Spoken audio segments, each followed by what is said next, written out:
بسم اللہ الرحمن الرحیم۔ کہتے ہیں کہ سلطان محمود غزنوی کا دور حکومت ہے اور آپ کے دور حکومت میں ایک شخص بیمار ہو جاتا ہے۔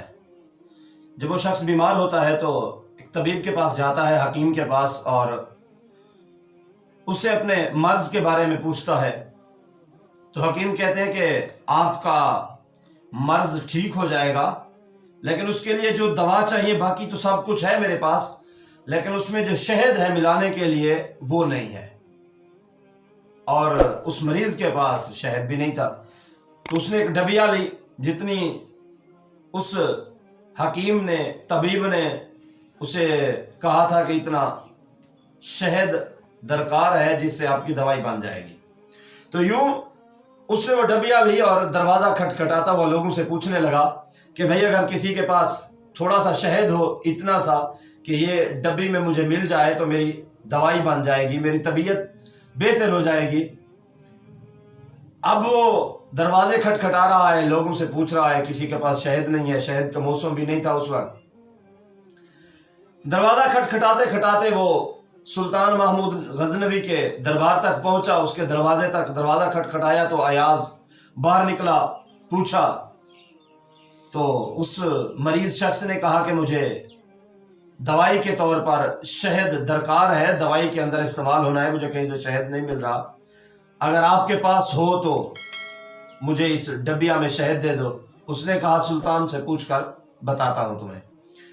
جب سلطان محمود غزنوی کے پاس ایاز پہنچے تو بتایا کہ باہر دروازے پر ایک مریض آیا ہے جس کو شہد درکار ہے، دوائی کے لیے اس نے استعمال کرنا ہے۔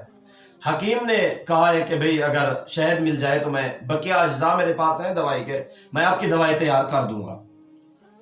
سلطان محمود غزنوی نے کہا کہ ٹھیک ہے، دو اس کو۔ وہ گیا باہر سے مریض کے پاس، اس نے ڈبی لی، وہ چھوٹی سی ڈبیا تھی، وہ لے کر آیا۔ اس سلطان محمود غزنوی نے دیکھا تو پوچھا یہ کیا؟ انہوں نے کہا کہ یہ ڈبیا ہے، اس کے اندر اس کو اتنی درکار ہے۔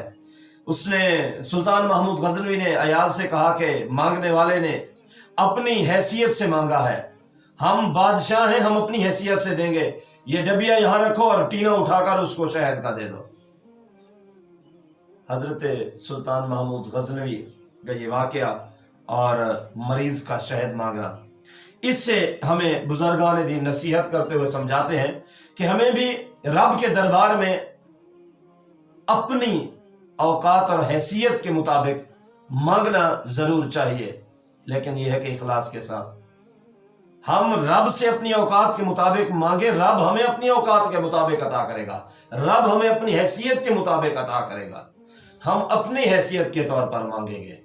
یہ ایک مثال بھی ہے، یہ ایک واقعہ بھی ہے، یہ ایک نصیحت بھی ہے کہ اگر بندہ اسے سمجھے تو ہم اپنے طور پر رب کی بارگاہ میں مانگتے رہا کریں۔ اللہ تبارک و تعالیٰ کی ذات بڑی بے نیاز ذات ہے، وہ اپنی ہماری اوقات سے بڑھ کر اپنی اوقات اور حیثیت کے مطابق عطا فرمائے گی۔